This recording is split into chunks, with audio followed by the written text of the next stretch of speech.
और अब आपको दिखाते हैं वैक्सीन सेंटर का ऐसा नजारा जहां आप जाना बिल्कुल पसंद नहीं करेंगे। तमाम पाबंदियों के बीच बड़ी मुश्किल से ये लोग कोरोना से बचने के लिए टीका लगवाने आए थे। टीके के लिए इन्होंने सोशल डिस्टेंसिंग का भी ख्याल नहीं किया, लेकिन ये सब कोशिशें बेकार हो गई, क्योंकि टीका केंद्र खुलने के चंद मिनट बाद ही इनसे कहा गया कि टीके खत्म हो गए हैं और फिलहाल इन्हें टीका नहीं लगाया जाएगा। टीका के लिए मारामारी करने वाले लोगों की ये तस्वीरें झुंझुनू से आई हैं। हंगामा कर रहे इन लोगों का आरोप है कि वो लोग सुबह से लाइन में लगे थे, लेकिन इलाके के कुछ रसूखदार और दबंग किस्म के लोगों ने प्रशासन की मदद से बिना लाइन में लगे टीका लगवा लिया और उनकी वजह से यहाँ टीका खत्म हो गया। टीका खत्म होने के बाद स्थानीय पार्षद और टीका लगवाने आए लोगों ने टीका केंद्र पर जमकर हंगामा किया।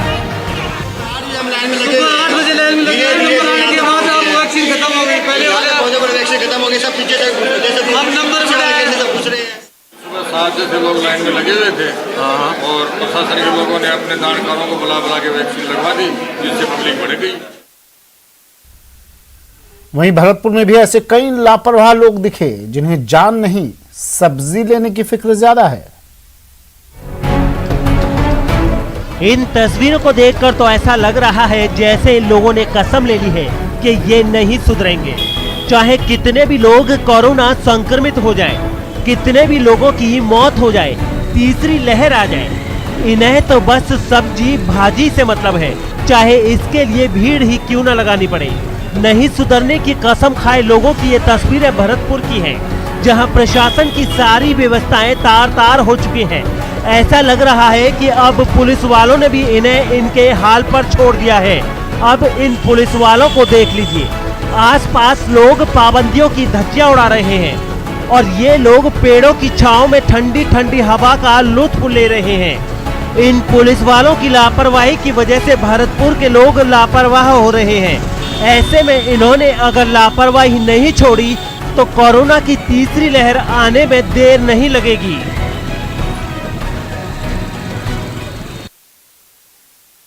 मरुधरा में तीसरी लहर की दस्तक के संकेत।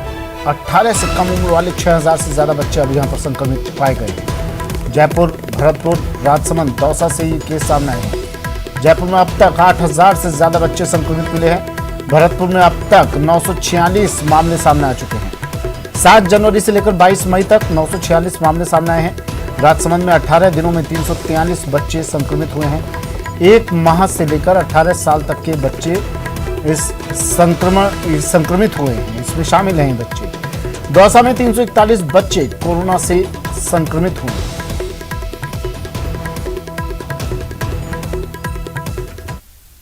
मरुधरा में तीसरी लहर ने दस्तक दे दी है और तीसरी लहर में सबसे ज्यादा खतरा बच्चों को है। मरुधरा के 2 जिलों में अब तक 600 से ज्यादा केस सामने भी आ चुके हैं।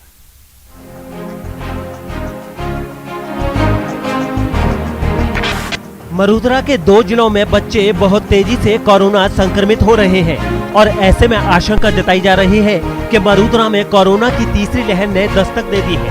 आपको बता दें कि पिछले कुछ दिनों में दौसा और डूंगरपुर में 600 से ज्यादा बच्चे कोरोना संक्रमित हुए हैं। तीसरी लहर को लेकर जैसी आशंका थी, बिल्कुल वैसा ही हो रहा है। कोरोना का संक्रमण अब बच्चों को हो रहा है। बड़ी तादाद में बच्चे कोरोना से संक्रमित हो रहे हैं। राजस्थान में बच्चों में कोरोना के संक्रमण से हाहाकार मच गया है। स्वास्थ्य विभाग की माने तो अकेले दौसा में 1 मई से 21 मई के बीच 18 साल से कम के 341 बच्चे कोविड पॉजिटिव हुए हैं, जबकि डूंगरपुर में 12 मई से लेकर 22 मई तक 18 साल से कम के 255 बच्चे संक्रमित हुए हैं।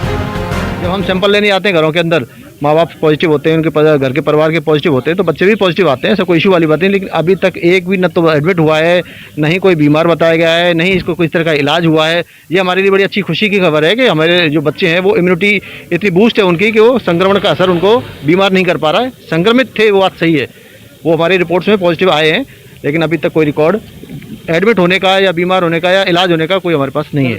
पूरा विश्व तीसरी लहर के अंदेशे की तरफ जा रहा है और हमारी भी सरकार की पूरी तैयारी है कि हम लोग तीसरी लहर से राजस्थान की जनता को बचा पाएं, बच्चे सुरक्षित रहें हम सब लोगों को कोरोना की गाइडलाइन को बहुत गंभीरता से लेना है और जो भी बातें नॉर्म्स के आधार पे हैं उनका अगर हम ध्यान रखेंगे तो निश्चित हम लोग तीसरी लहर से बच पाएंगे।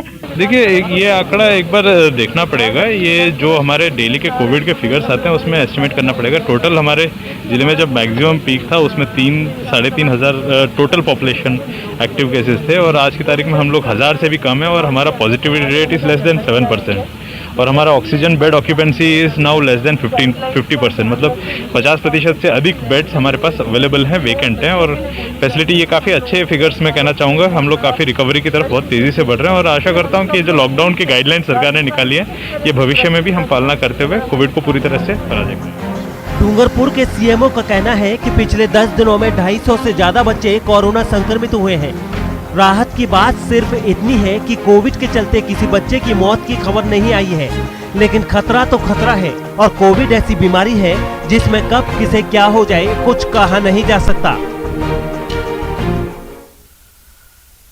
कोविड-19 की दूसरी लहर अपना हाहाकार मचाए हुए है। इस बीच तीसरी लहर आने की बात भी कही जा रही है। इसे खासा भयानक बताया जा रहा है, लिहाजा सरकार भी संजीदा है और इससे निपटने की तैयारियों में जुटी है। कहा जा रहा है कि तीसरी लहर की जद में बच्चे ज्यादा आएंगे। दौसा से आई ये रिपोर्ट देखिए। दूसरी लहर का कहर बरकरार, तीसरी लहर की दस्तक, इस बार नन्हे मुन्नों पर प्रहार। दौसा में 341 बच्चों पर पड़ी मार, प्रशासन ने कसी कमर, आपके सहयोग की दरकार। कोरोना की दूसरी लहर अभी खत्म भी नहीं हुई कि तीसरी भी दस्तक देती नजर आ रही है। दौसा जिले में 341 बच्चे कोरोना संक्रमित पाए गए हैं। सभी बच्चों की उम्र 18 वर्ष से कम है और ये बच्चे 1 से 21 मई के बीच कोरोना संक्रमित हुए। दौसा जिले की बात करें तो पिछले 21 दिनों में जो मई के 21 दिन हैं, अभी 21 दिन जो गुजरे हैं, उन 21 दिनों में 341 कोरोना पॉजिटिव बच्चे सामने आए हैं। हालांकि जो ये बच्चे हैं ये घरों में ही इनका उपचार हुआ है, इनको अस्पताल में एडमिट नहीं कराना पड़ा है, लेकिन ये एक बड़े खतरे का संकेत दे रहे हैं। विशेषज्ञों का अनुमान है कि तीसरी लहर बच्चों के लिए खतरनाक हो सकती है। तीसरी लहर में बच्चों को सबसे अधिक कोरोना पॉजिटिव होने की आशंका जताई गई है। ऐसे में अब दौसा में 341 बच्चों के कोरोना की चपेट में आने से मुश्किलें बढ़ सकती हैं। तीसरी लहर की संभावना को देखते हुए दौसा जिला प्रशासन अलर्ट है। पूरी तैयारी है। यहाँ पे हमने मेडिकल डॉक्टर्स के साथ एक बार एग्जामिन कर लिया है कि जो ट्रेंड है, जो एज ग्रुप है जिस पे ये टारगेट हो रहा है, तो उस हिसाब से तैयारियां हम कर रहे हैं।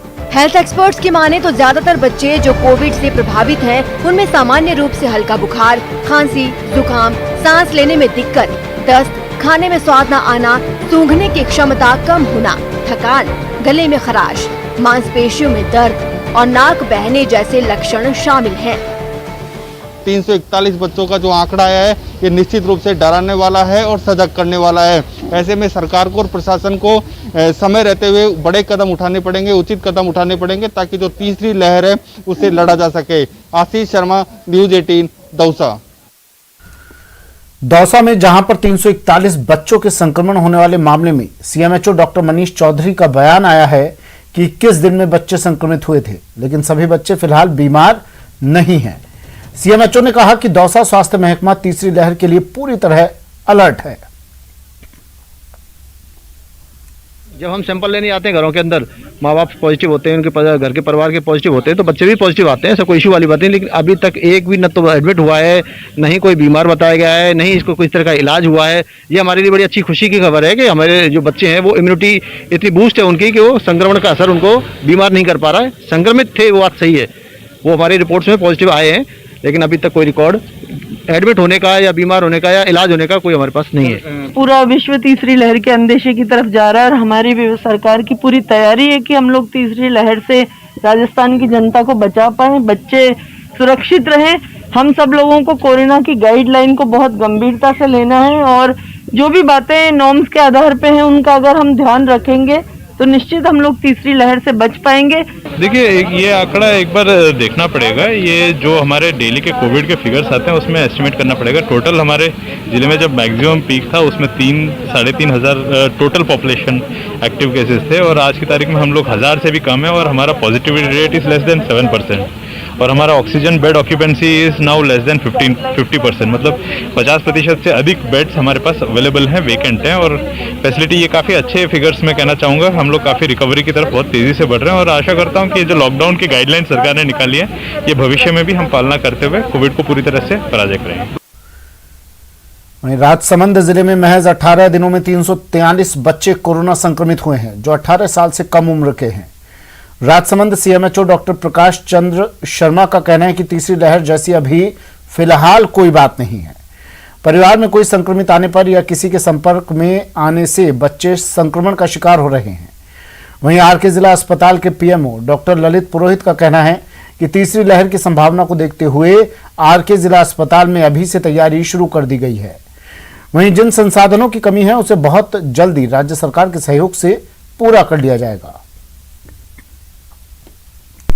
प्रदेश में कोरोना की दूसरी वेव अब उतार पर है। राजसमंद जिले में भी लगातार पॉजिटिव मरीजों की संख्या के ग्राफ में गिरावट देखी जा रही है, लेकिन इस बार जो पॉजिटिव मरीजों की संख्या थी उसमें एक चौंकाने वाली बात थी। 18 साल से कम जो मरीज थे वो राजसमंद जिले की अगर हम बात करें तो पिछले 18 दिनों में 343 बच्चे जो थे उनमें कोरोना के लक्षण देखे गए थे। आइए हम बात करते हैं राजसमंद सीएमएचओ डॉक्टर प्रकाश चंद्र शर्मा जी से। भाई साहब, अगर ये हम बात करें तो क्या देखा जाए, बच्चों का जो मार्जिन देखा जा रहा है? नहीं, बच्चों का जो अपनी टोटल पॉपुलेशन के अनुपात में जितनी पॉपुलेशन आती है उसके अनुपात में बच्चों में जो पॉजिटिव की जो संख्या आ रही है वो अभी इसे कोई तीसरी लहर की तरफ कोई संकेत नहीं करती है। ऐसी कोई स्थिति नहीं है। और ये तो यही है कि एक परिवार में कोई व्यक्ति संक्रमित हो जाता है, उसका पूरा बच्चा परिवार संक्रमित हो रहा है, उसमें बच्चे भी शामिल हैं, उसी वजह से पॉजिटिव संख्या आ रही है, परंतु वेव जैसा कोई इसमें संकेत अभी नहीं है। क्या बच्चों में जैसे आ रहे हैं तो क्या हॉस्पिटल में कुछ बच्चे आए हैं या घर पे ही आइसोलेट होकर इलाज ले रहे हैं? नहीं, हॉस्पिटल में भर्ती मरीजों की संख्या, बच्चों की संख्या बहुत कम है। कुछ 2-5 मरीज बच्चे आए हैं, भर्ती हुए हैं, बाकी मरीज बच्चे नहीं आ रहे हैं। ज़्यादातर बच्चों का घर पे इलाज हो रहा है और घर पे हम आइसोलेट होकर बच्चे ठीक हो रहे हैं। बच्चों की इम्यूनिटी अच्छी होती है, इसलिए बच्चों को हॉस्पिटल भर्ती होने की जरूरत नहीं पड़ रही अभी तक। ये थे हमारे साथ डॉक्टर सीएमएचओ प्रकाश शर्मा जी, जिनका कहना है कि अभी थर्ड वेव की कोई आशंका नहीं है, लेकिन थर्ड वेव अगर आती है तो क्या तैयारी रहती है राजसमंद में, इसके लिए आज फिलहाल हमारे साथ हैं आरके अस्पताल के पीएमओ। ये तमाम जब वो बोलते हैं कि राजस्थान वो प्रदेश है जहाँ से पूरे देश की इकोनॉमी बढ़ सकती है, ये जो उनकी सोच है कि किस प्रकार खनिज संपदा के भंडार राजस्थान में हैं और किस प्रकार से हम लोग उसका दोहन कर सकते हैं, सीपी जोशी जी की भावना भी वही है जो अनिल अग्रवाल जी की है। और इसकी प्लानिंग तो हम लोग करेंगे वक्त आने पर, कोरोना समाप्त होने पर। पिछली बार जब आए थे आप जयपुर, तब भी इसके लिए अलग से हम लोगों ने मीटिंग करी थी और उसका फॉलो भी करने का वक्त हमारे सामने है, परंतु बीच में कोरोना आ गया। इस मौके पर मैं याद करूंगा जब मैंने आपसे बात करी थी कोरोना के दूसरी लहर के वक्त में भी, जब ऑक्सीजन की मारामारी पूरे देश में हो गई थी, हाहाकार मच गया था ऑक्सीजन रेमडेसिविर दवाई के लिए, तब आपने मुझे कहा था कि हमें चाहे प्रोडक्शन बंद करना पड़े उसकी चिंता नहीं करेंगे, पहले हम ऑक्सीजन सप्लाई करने का प्रयास करेंगे। ये भावना अपने आप में एक मैसेज देती है कि किस स्तर पर आप राजस्थान के बारे में सोचते हैं, राजस्थान वासियों के बारे में सोचते हैं और मानव मात्र के बारे में सोचते हैं। और हमने भी यहाँ यही कहा है, अभी हम सबका धर्म है, क्योंकि हमने शुरुआती की थी नेता जितने प्रतिपक्ष के नेताओं से, धर्म गुरुओं से, एनजीओ से, एक्टिविस्ट से और आम जनता से, सबको मिला करके हमें इस जंग को लड़ना है कोरोना के खिलाफ में। तब भी हमने कहा था कि अभी हमारे धर्म से इंसानियत है, कौन की जाति का है, कौन धर्म का व्यक्ति है, कि विचारधारा का है, हमें कोई मतलब नहीं, सामने इंसान है, उसको बचाने का चैलेंज हमारे सामने है। और सरकार और गैर सरकारी संस्थाएं मिलकर के, उद्यमी मिलकर कैसे इसका मुकाबला कर सकते हैं। मुझे खुशी है कि वो भावना आज झलक रही है जो मिस्टर अरुण मिश्रा बोल रहे थे। वेदांता का मूल सिद्धांत उत्पादन से पहले राष्ट्र, हिंदुस्तान ड्रिंक स्वास्थ्य को प्राथमिकता देता है।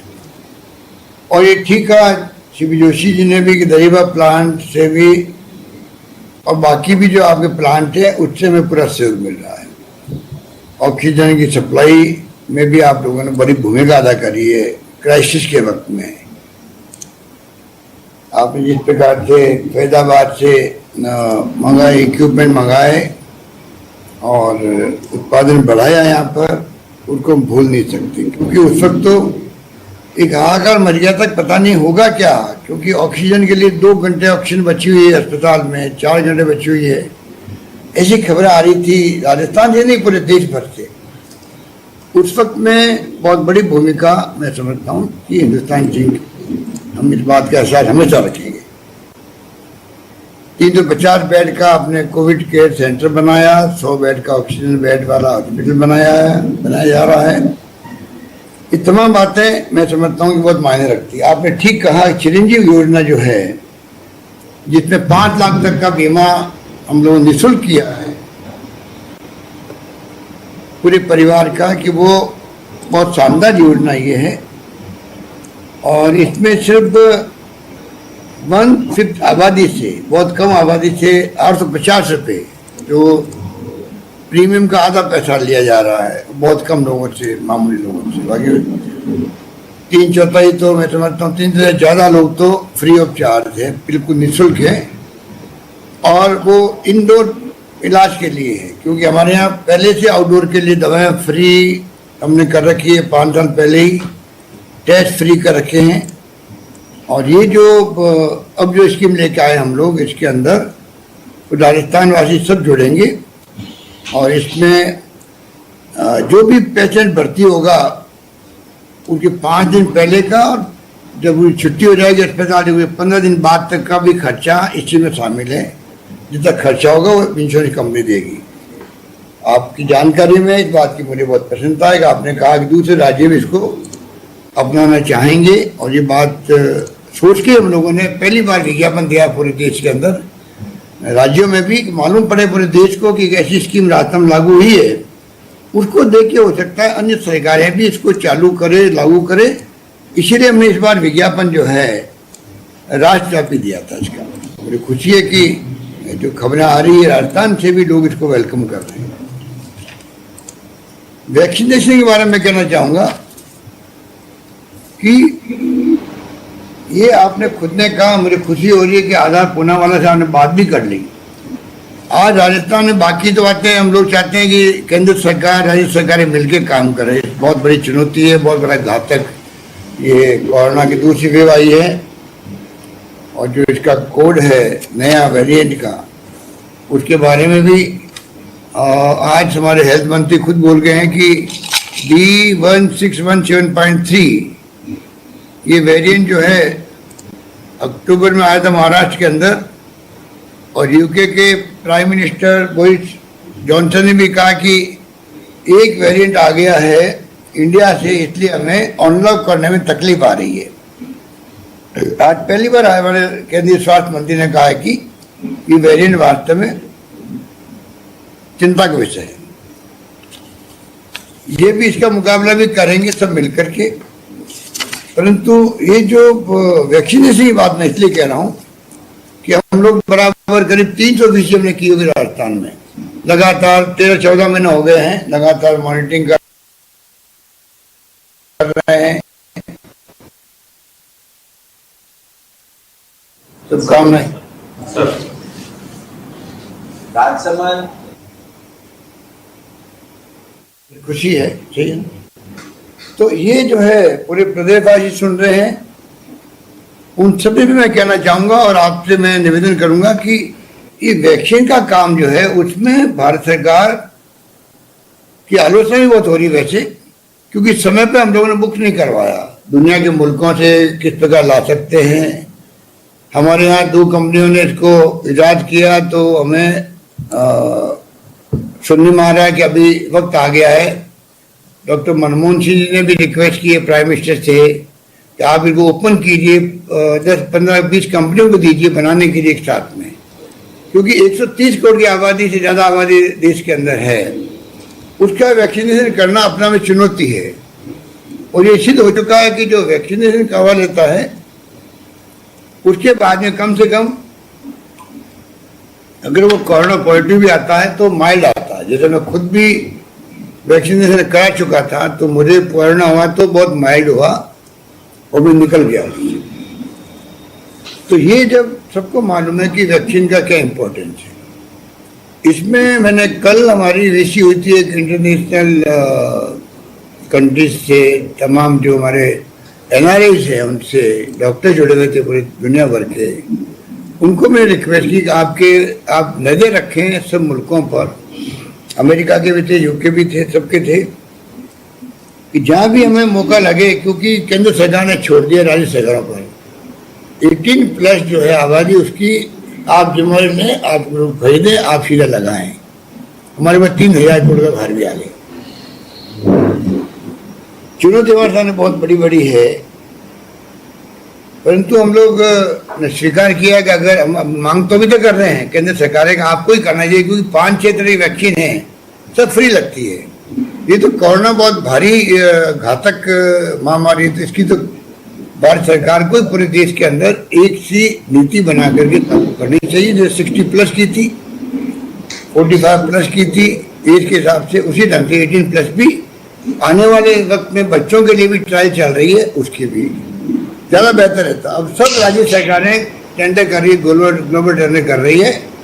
और अभी भी खबर आ रही थी, मिस्टर केजरीवाल कह रहे हैं, दिल्ली के चीफ मिनिस्टर, फाइजर ने मॉडर्ना ने मना कर दिया है कि हम दिल्ली गवर्नमेंट की कोई बात नहीं करेंगे, हम सीधा सेंट्रल गवर्नमेंट से बात करेंगे। तो ये इशू है, उसमें मैं चाहूँगा आपसे कि प्लीज़ आप भी मिस्टर पुणे वाला से आप संपर्क में हैं, मुझे अच्छा लगा, आप जरा उनके संपर्क में रहिएगा आगे भी। हम चाहेंगे राजस्थान को, इतना बड़ा प्रदेश है, दूर दूर लोग गाँव में ढाणियों बसे हुए हैं, ढाणे तक पहुँचाना बात को और समझाना बड़ा काम है, चैलेंजिंग काम है। पहले लोग समझ नहीं पा रहे थे, अब तो लोग समझने लगे हैं, तो लाइन लग रही है, लोग करवाना चाहते हैं वैक्सीन। और आपको जान के पसंद आओगी, जिस प्रकार हमने कोविड मैनेजमेंट में नंबर 1 रहे देश के अंदर हम लोग, पहली जब लहर आई तब से ही, और वैक्सीनेशन में नंबर 1 हम रहे हैं पूरे देश के अंदर, सबसे अधिक वैक्सीन करवाई है 60+ की।